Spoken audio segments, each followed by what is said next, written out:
평범함에서 위대함으로. 여러분, 혹시 자신이 너무 평범하다고 생각하신 적이 있나요? 아니면 내가 어떤 큰 일을 할 수 없을 것 같은 두려움을 느껴본 적이 있나요? 오늘 우리가 함께 나눌 이야기는 그런 두려움과 불안을 느꼈던 한 사람이 어떻게 역사를 바꾸는 위대한 지도자가 되었는지를 보여줍니다. 그 인물의 이름은 모세입니다. 이집트의 역사는 흥망성쇠를 거듭했습니다. 요셉이라는 한 사람의 탁월한 리더십으로 인해 번영했던 이집트도 시간이 지나면서 변합니다. 요셉을 알지 못하는 새 왕이 일어나서 이집트를 다스렸다는 말이 이를 보여줍니다. 이 왕은 요셉이 나라를 위해 세운 공을 의도적으로 사람들의 기억에서 지워버리려고 애씁니다. 그리고 이제 왕의 눈에는 이스라엘 백성이 위협으로 보입니다. 이 백성 이스라엘 자손이 우리보다 많고 강하도다. 자, 우리가 그들에게 대하여 지혜롭게 하자. 두렵건대 그들이 더 많게 되면 전쟁이 일어날 때에 우리 대적과 합하여 우리와 싸우고 이 땅에서 갈까 하노라. 공포심이 지배자의 마음을 사로잡기 시작합니다. 이스라엘 백성의 수요는 엄청나게 불어났습니다. 요셉의 돌봄과 왕의 총애 아래서 이들은 신속히 온 나라에 퍼졌습니다. 하지만 그들은 특별한 민족으로서의 특징을 지켰으며 풍습이나 종교에 있어서 이집트인들과 달랐습니다. 그들의 증가는 왕과 백성들에게 두려움을 주었습니다. 왕은 이스라엘 백성을 국외로 추방하려고 하지 않습니다. 그들 중에는 유능한 기술자들이 많아 나라를 부강하게 하는데 기여했기 때문입니다. 그래서 왕은 다른 선택을 합니다. 그들을 노예로 만드는 것입니다. 이스라엘 자손의 역사를 엄하게 하여 고역으로 그들의 생활을 괴롭게 하니 곧 흙 이기기와 벽돌 굽기와 농사의 여러 가지 일이라. 하지만 놀랍게도 학대를 받을수록 더욱 번식하고 창성하였습니다. 고역은 오히려 그들의 번성을 막지 못합니다. 왕과 그의 모사들은 더 잔인한 방법을 고안해냅니다. 산파들에게 히브리인의 남자아이는 태어날 때 죽이라는 명령을 내리는 것입니다. 이 명령이 강행되고 있을 때 레위 지파 중에 경건한 이스라엘 사람 아므람과 요게벳에게 한 아들이 태어났습니다. 그 아이는 준수했고 부모는 이 아이가 특별한 목적을 위해 보존되었다고 믿었습니다. 그들은 임금의 명령을 무서워 아니하고 아이를 숨기기로 결심합니다. 어머니는 아이를 3개월 동안 감추어 키웁니다. 하지만 더 이상 안전히 보호할 수 없음을 알게 됩니다. 그래서 그 여자는 갈대로 만든 작은 상자를 준비합니다. 물이 스며들지 않도록 역청과 나무진을 칠합니다. 아이를 거기 담아 하숫과 갈대 사이에 숨겨놓습니다. 아이의 누이 미리암이 그 부근에 머물러 표면상으로는 무관심한 채 하면서 작은 아우에게 어떤 일이 벌어질지를 마음 졸이며 지켜봅니다. 그리고 보이지 않는 천사들이 그 비천한 휴식처 위를 날고 있습니다. 천사들이 바로의 딸을 그곳으로 인도합니다. 공주는 그 작은 상자에 호기심을 갖게 됩니다. 그 상자 속에 있는 아름다운 아이를 보았을 때 한눈에 그 아이를 버린 사연을 알아차립니다. 어린아이의 눈물이 그의 동정심을 불러일으킵니다. 공주는 그 아이를 구원하기로 결심하고 자신의 양자로 삼습니다. 미리암은 용기를 내어 가까이 나아갑니다. 내가 가서 히브리 여인 중에서 유모를 불러다가 당신을 위하여 이 아이를 젖먹이게 하리이까. 공주는 이 아이를 데려다가 나를 위하여 젖을 먹이라. 내가 그 삭을 주리라고 말합니다. 하나님께서는 그 어머니의 기도를 들으셨습니다. 요게벳은 감사하는 마음으로 이제 마음 놓고 아들을 양육할 수 있는 이 복된 과업에 착수합니다. 그녀는 모든 기회를 이용하여 하나님을 위하여 자기 아들을 교육합니다. 그녀는 자기 아들이 어떤 위대한 사업을 위하여 생명이 보존되었다고 확신합니다. 하지만 그녀는 곧 그를 왕실의 양모에게 보내야 한다는 것을 알았습니다.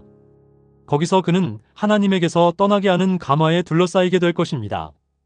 이 모든 일이 그로 하여금 다른 아이들보다 이 아이를 더욱 부지런히 그리고 더 주의 교훈하도록 만듭니다. 어머니는 아이의 마음에 하나님을 경외하고 진리와 공의를 사랑하는 정신을 불어넣고자 노력합니다. 어려서부터 어떠한 위급한 상황에서도 기도를 통해 도움을 받을 수 있는 살아계신 하나님에 대해 가르칩니다. 생각해 보십시오. 한 어머니의 신앙과 기도가 얼마나 깊은 영향을 미칠 수 있는가. 모세의 전 생애, 이스라엘의 지도자로서 성취한 위대한 사명이 그리스도인 어머니의 사업이 얼마나 중요한지를 증거합니다. 자녀들의 운명의 상당한 부분이 어머니의 손에 달려 있습니다. 어머니는 마음과 성품을 개발시키는 일을 다루고 있으며 이는 단순히 이 세상을 위한 것이 아닙니다. 그것은 영혼을 위한 일입니다. 아이는 12살이 되었을 때 부득불 보내지 않을 수 없었습니다. 그는 보잘것없는 오두막집에서 왕궁, 바로의 딸에게로 옮겨가 그의 아들이 됩니다. 하지만 여기에서도 그는 유년 시절에 받은 인상을 잃지 않습니다. 어머니 곁에서 배운 교훈은 잊혀질 수 없었습니다. 그 교훈은 교만과 궁전의 호화로움 가운데서 창고라는 악습에 대한 방패가 됩니다. 모세는 바로의 궁정에서 최고의 시민적, 군사적 훈련을 받습니다. 국왕은 그의 양손을 자신의 보좌의 후계자로 삼기로 결심합니다. 모세가 이집트 사람의 학수를 다 배워 그 말과 행사가 능하더라. 군대의 지휘관으로서 그의 능력은 이집트 군대의 총애를 받습니다. 하지만 이집트의 법률에 의하면 바로의 보좌를 차지할 사람은 모두 사제 계급의 일원이 되어야 합니다. 모세는 세자로서 국교의 비법을 전수해야 합니다. 사제들은 그에게 거짓 신들을 예배하도록 권합니다. 왕위를 상실할 것이라는 위협도 받습니다. 공주로부터 모자간의 의를 끊겠다는 경고도 받습니다. 하지만 모세의 결심은 흔들리지 않습니다. 천지의 창조주이신 오직 한 분 하나님 외에는 아무 다른 신에게도 경배하지 않겠다는 그의 결심입니다. 그는 사제들과 예배자들에게 감각이 없는 대상을 미신적으로 숭배하는 일에 어리석음을 보이며 따집니다. 아무도 그의 변론을 논박할 수 없습니다. 믿음으로 모세는 장성하여 바로의 공주의 아들이라 칭함을 거절하고 도리어 하나님의 백성과 함께 고난받기를 잠시 죄악의 낙을 누리는 것보다 더 좋아하고 그리스도를 위하여 받는 능욕을 이집트의 모든 보화보다 더 큰 재물로 여겼습니다. 모세는 역사상 가장 영광스러운 나라의 궁정에서 빛을 발할 수 있었습니다. 역사가이며 시인이며 철학자이며 군대 장관이며 입법자로서 그와 견줄 사람은 아무도 없었습니다. 온 세계가 자기 앞에 있었으나 그는 부와 존귀와 명성을 얻을 수 있는 가망성을 거절합니다. 그의 결정은 신앙에 기초합니다. 그는 호화찬란한 궁전 저편, 군주의 왕관 저편에 있는 죄로 물들지 않은 나라에서 지극히 높으신 분의 성도가 받게 될 지극히 높은 영광을 바라봅니다. 믿음으로 하늘의 왕께서 승리자의 머리에 씌워주실 불멸의 왕관을 바라봅니다. 하지만 모세의 길은 순탄하지 않습니다. 40세까지 궁정에 머물러 있으면서 그는 동족의 비참한 상태를 자주 생각합니다.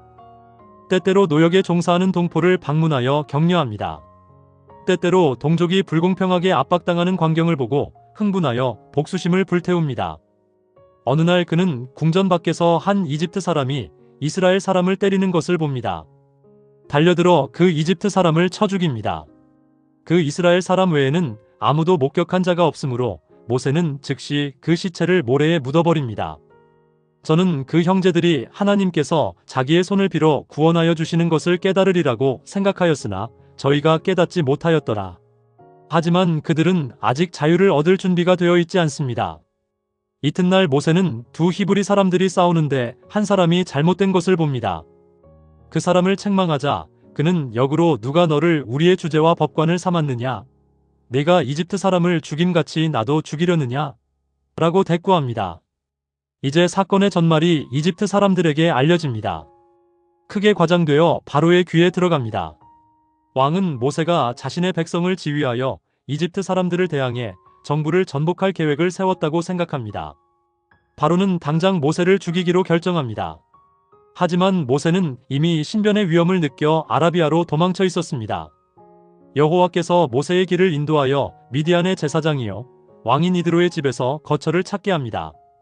이드로는 참 하나님을 경배하는 사람입니다. 얼마 후 모세는 이드로의 딸과 결혼하고 양떼를 지키는 목자로서 40년 동안 머물러 있습니다. 이 40년은 모세에게 무엇을 배우게 했을까요? 그는 하나님의 약속을 이루기 위해 인간의 힘이나 지혜를 의지해서는 안 된다는 교훈을 배웁니다. 아브라함과 야곱이 배웠던 동일한 믿음의 교훈입니다. 극기와 고난의 학교에서 그는 인내와 감정을 조절하는 것을 배웁니다. 현명하게 다스릴 수 있기 전에 그는 순종하기를 배웁니다. 한적한 산 중에서 사면이 산으로 둘러싸인 곳에서 그는 홀로 하나님과 함께 있습니다. 애굽의 장엄한 신전과 그곳의 미신과 허위는 더 이상 그의 마음에 영향을 주지 않습니다. 영원한 산들의 장엄함 속에서 그는 지극히 높으신 분의 위엄을 바라봅니다. 도처에 창조주의 이름이 기록되어 있습니다.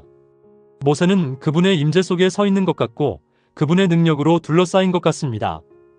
여기서 그의 자존심과 자부심은 완전히 사라집니다. 단순하고 소박한 광야 생활을 통해 이집트의 안일과 사치의 결과들은 모두 없어집니다. 모세는 참을성 있고 경건하고 겸손하게 됩니다. 그의 온유함이 지면의 모든 사람보다 승하게 됩니다. 그러면서도 능하신 야곱의 하나님에 대한 믿음이 강하게 됩니다. 세월이 흘러가면서 모세는 양떼를 몰고 다니면서 압박받는 자신의 백성들의 형편에 대해 깊이 생각합니다. 그의 조상들을 인도한 하나님의 손길과 선민의 유업에 대한 약속들을 헤아려 봅니다. 밤낮으로 이스라엘 백성을 위하여 기도드립니다. 여러 해 후에 이집트 왕은 죽었고 이스라엘 자손은 고역으로 인하여 탄식하며 부르짖으니 그 고역으로 인하여 부르짖는 소리가 하나님께 상달하였고 하나님이 그 고통 소리를 들으시고 아브라함과 이삭과 야곱에게 세운 그 언약을 기억하사 이스라엘 자손을 권념하셨더라. 이스라엘 백성이 구원함을 받을 때가 이르렀습니다. 어느 날 모세는 호렙산 가까이서 양떼를 이끌다가 불꽃에 휩싸인 떨기나무를 봅니다. 그 나무 전체에 불이 붙어 타고 있었으나 타 없어지지 않았습니다. 불꽃 속에서 한 음성이 그의 이름을 부릅니다. 나는 너희 조상의 하나님 곧 아브라함의 하나님, 이삭의 하나님, 야곱의 하나님 여호와니라. 모세가 하나님 뵙기를 두려워하여 얼굴을 가립니다. 하나님께서는 이스라엘 백성의 고통을 보고 들으셨다고 말씀합니다.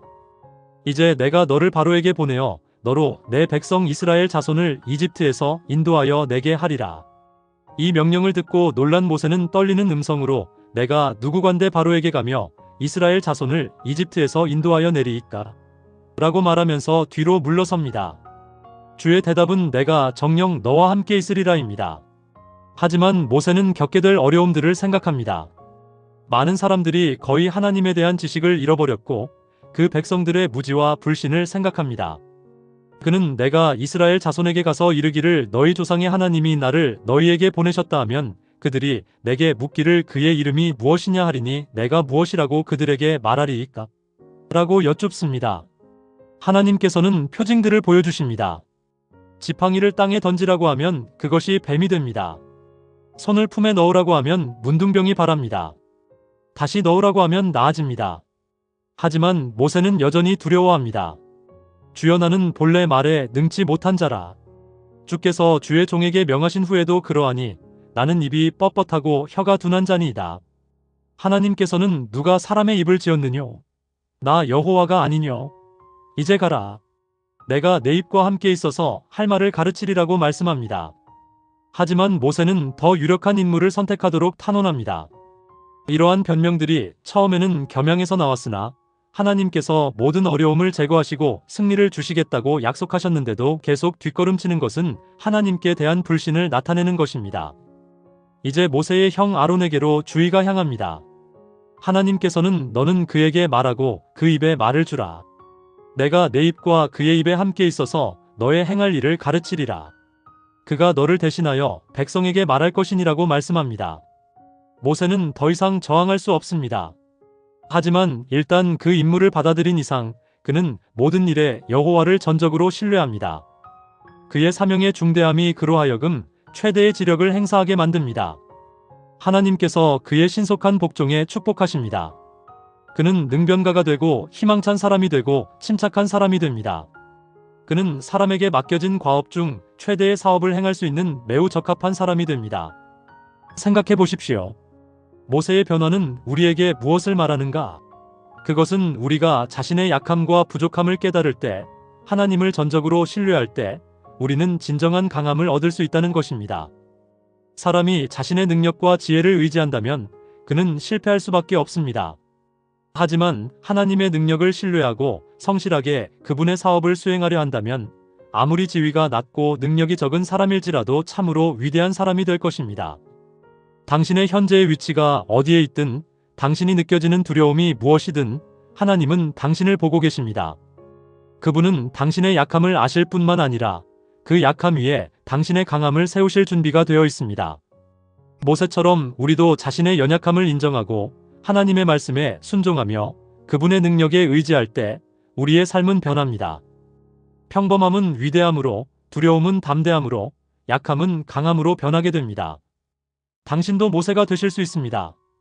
물론 같은 방식은 아니겠지만 당신의 삶 속에서 하나님의 능력을 경험하고 당신 주변의 사람들을 변화시키는 영향력을 미칠 수 있습니다. 그것은 모두 하나님을 신뢰하는 데서 시작됩니다.